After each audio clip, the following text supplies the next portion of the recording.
Shreemad Bhagavad Gita, chapter 9, verse 22. Persons who, meditating on me as non-separate, worship me in all beings, to them, thus ever zealously engaged, I carry what they lack and preserve what they already have. Yoga-kṣhemaṁ, vahāmyaham.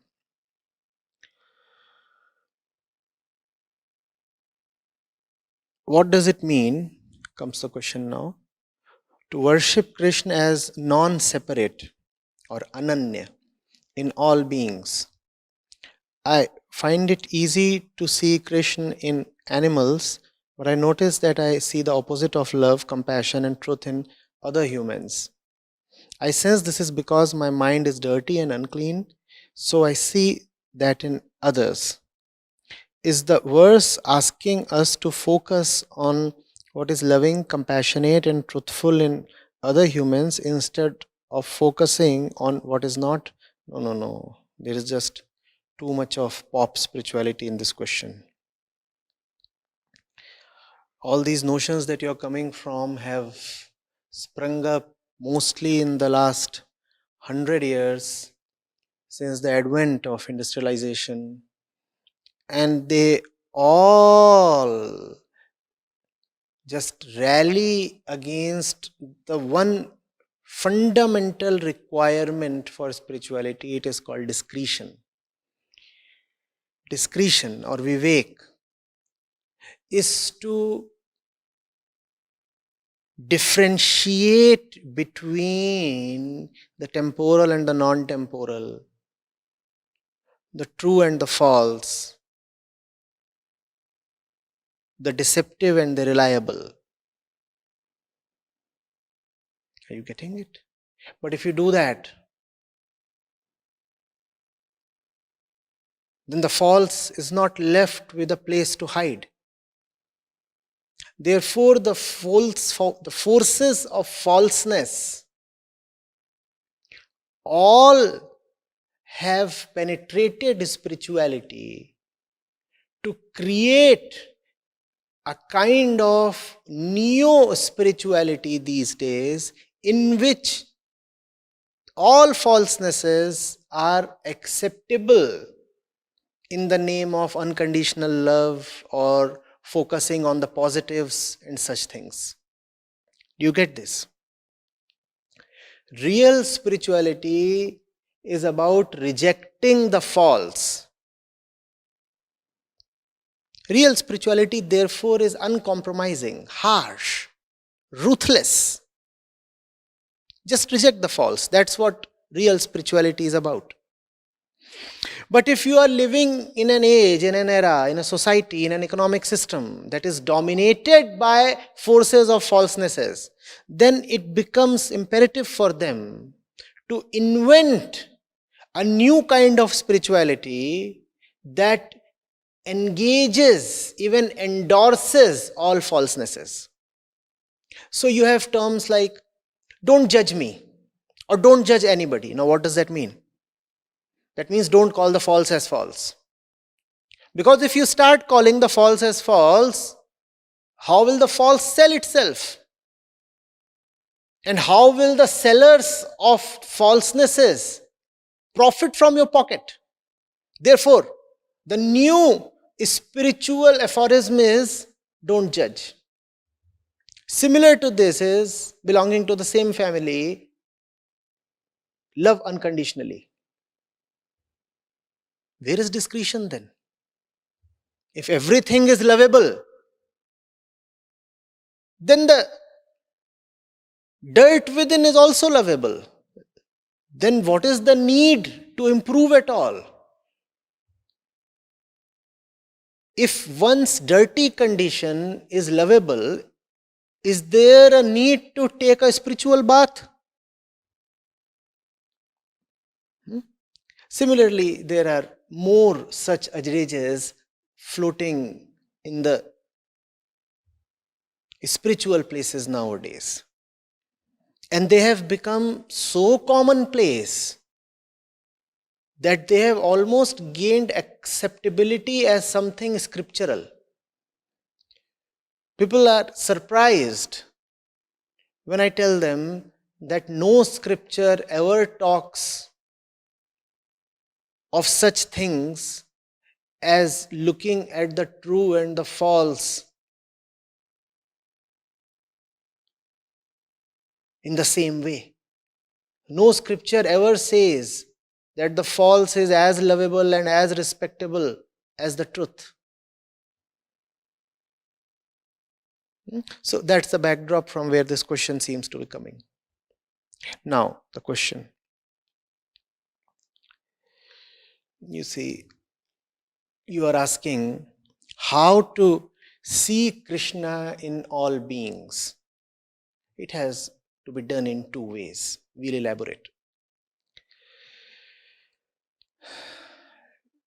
Every human being, every sentient, conscious human being is constantly in a state of an inner strife.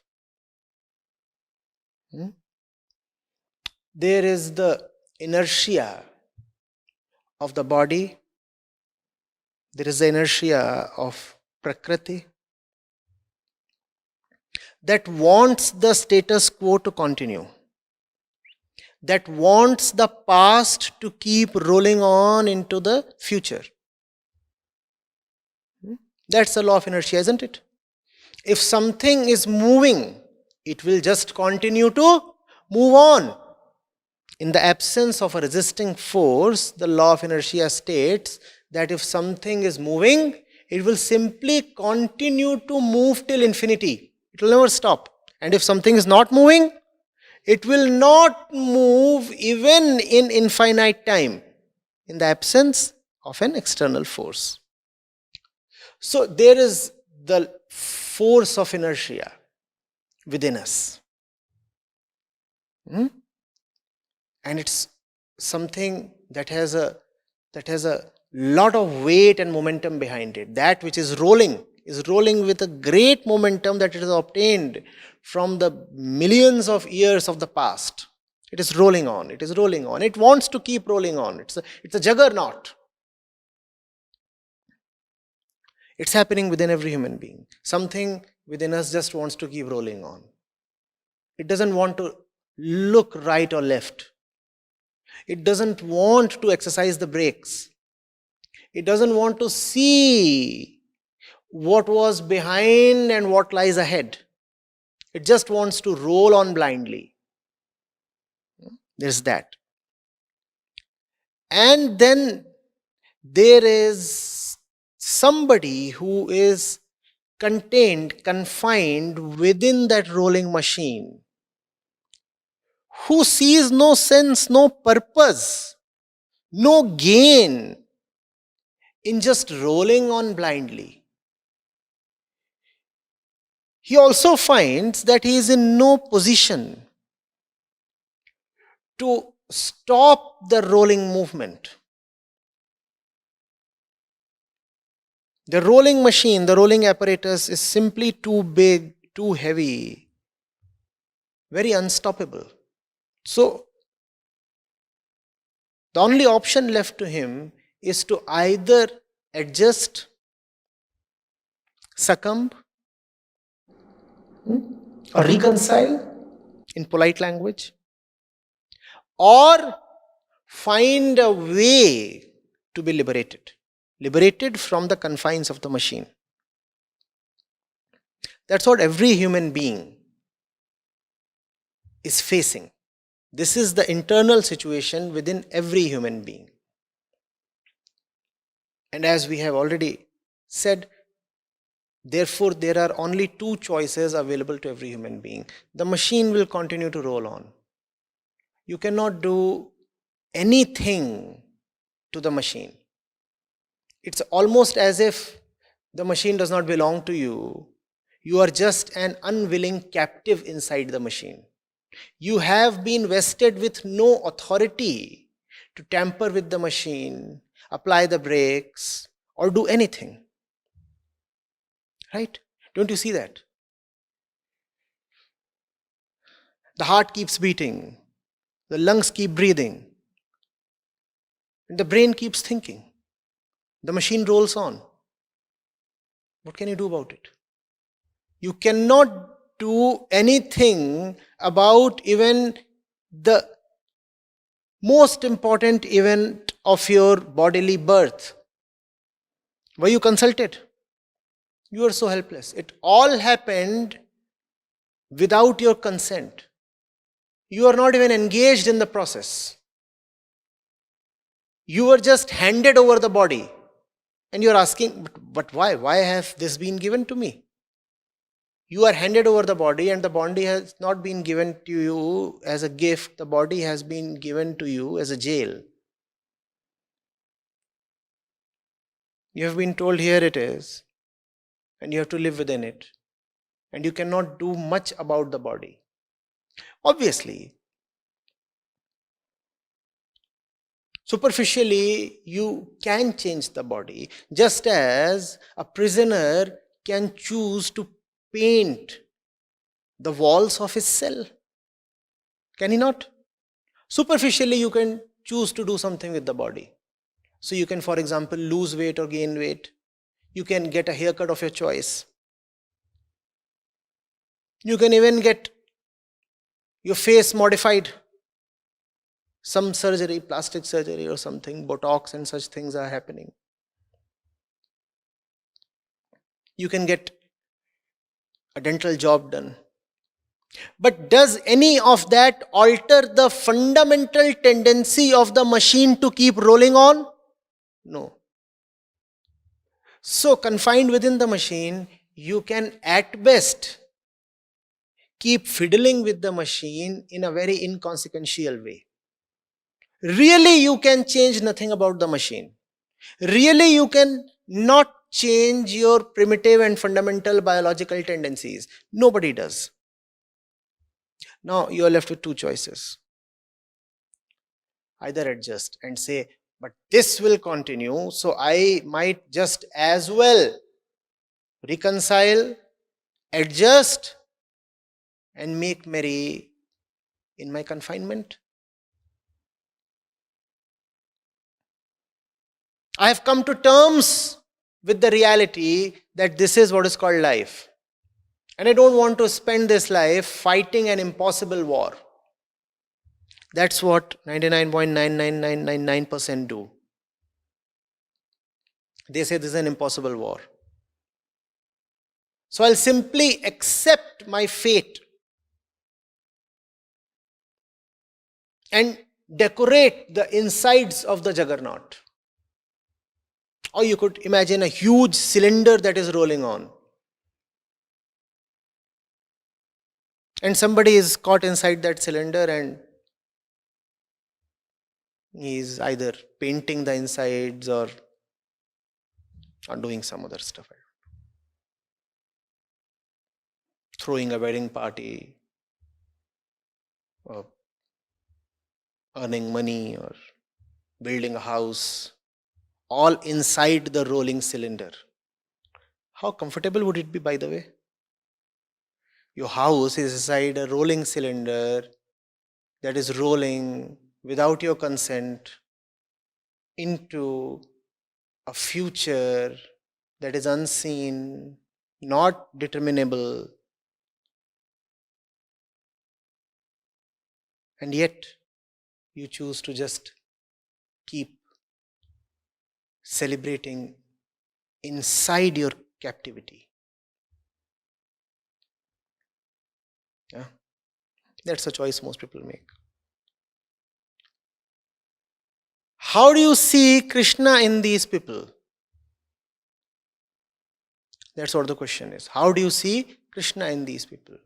You see Krishna in these people by seeing that they too somehow want to avoid suffering.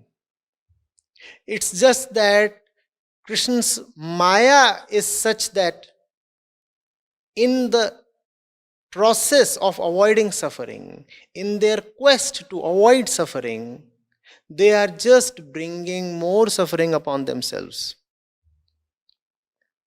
So here what you see is Maya in operation. You see, what is the aim of even Maya? What does Maya promise you to allure you? Maya promises you freedom from suffering, right? Does Maya come to you and say that I'll make you suffer? No.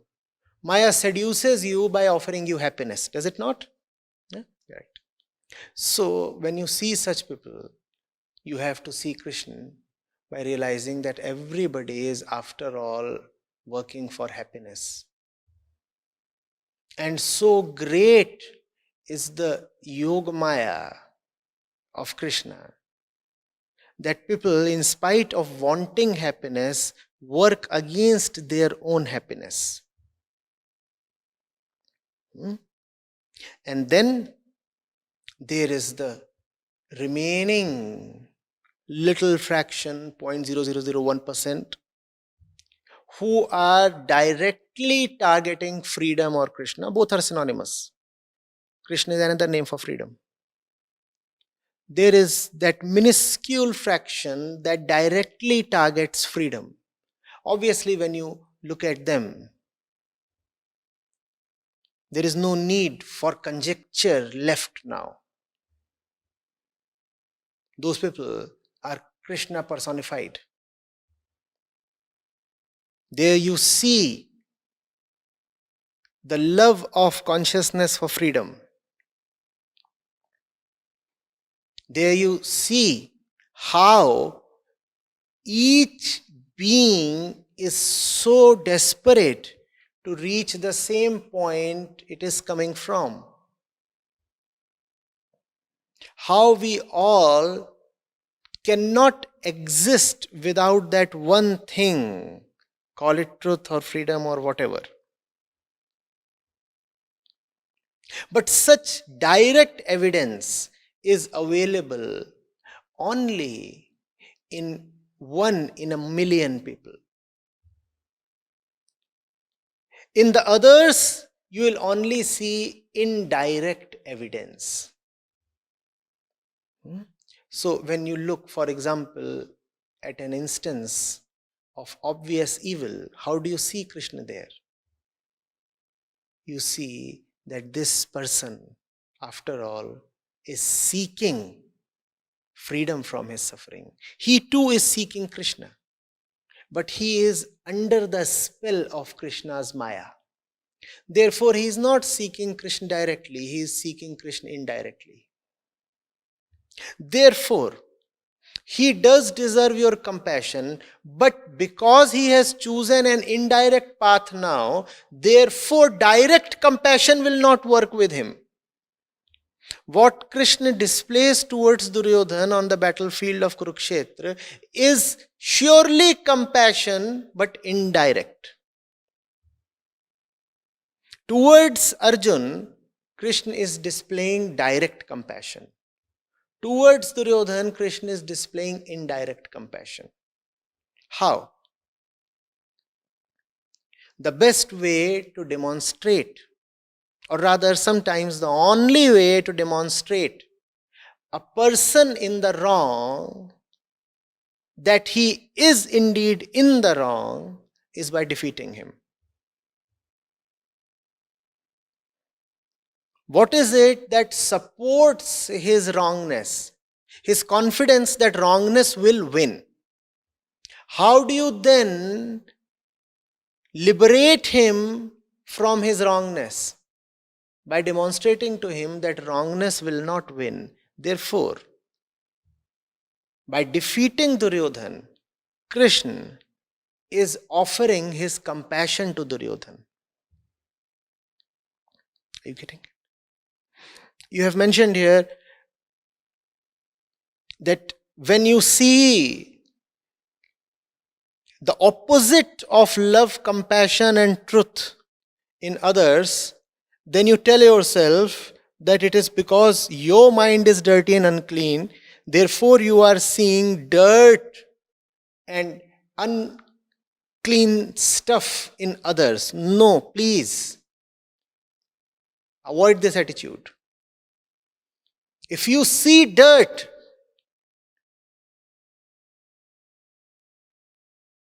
clean it up. It is stupid to see dirt and say, oh, It is appearing like dirt because my mind is dirty. Such an attitude can be especially dangerous in coronavirus days.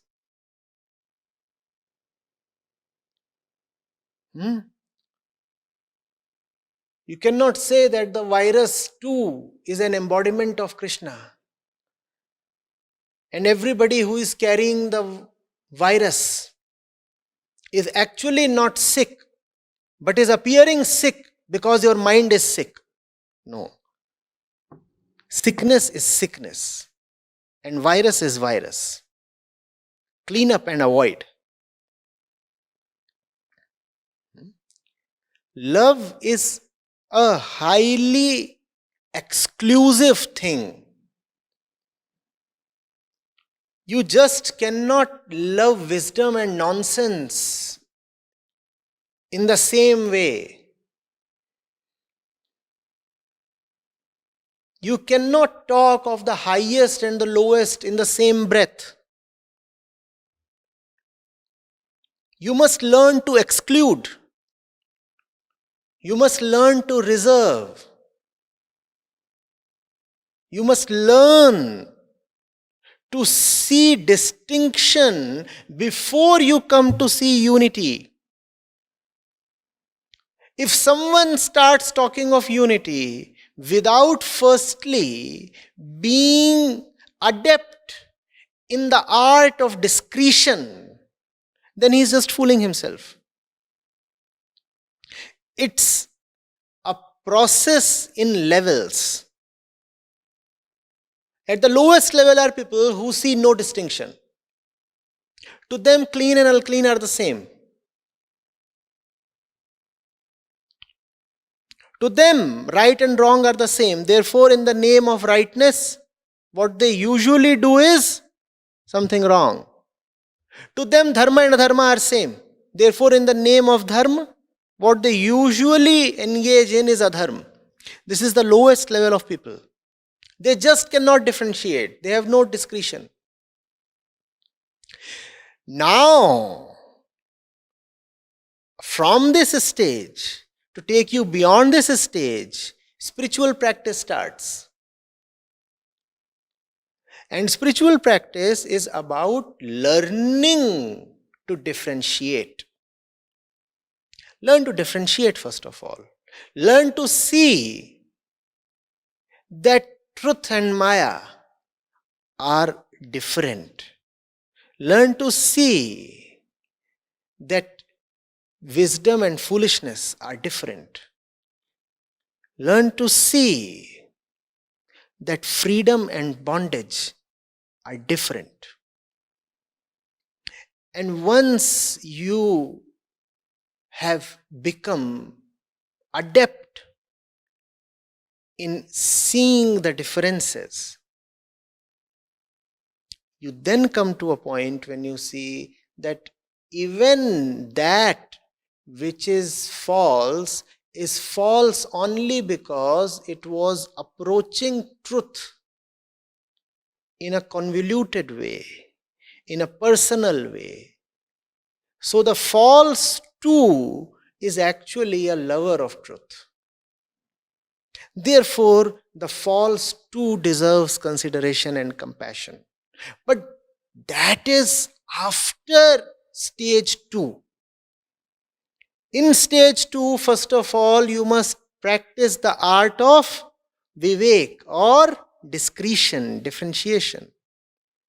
And only after that you come to a point where you become capable of ananyata or unity. Most people, in the name of the unity that belongs rightfully only to stage 3, keep themselves on stage 1 itself. What's common between stage 1 and 3? On both these stages, there is no distinction. But in stage 1, there is no distinction because you have no eyes, no senses, no faculty, no wisdom to differentiate. And in stage 3, you see no distinction because now you can see the true even in the false. Are you getting it? Don't skip stage 2.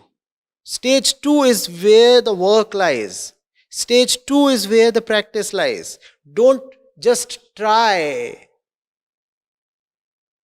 to have a shortcut to stage 3. Stage 2 cannot be bypassed.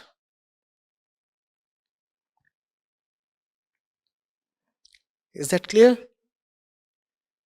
Be intolerant towards falseness. That's stage 2. Most of us require that. That is the only practice. Stage 3 happens on its own. Love comes on its own. Great acceptance comes on its own. Rejection has to be practiced. You practice stage 2. That's your job. That's sadhana. Are you getting it?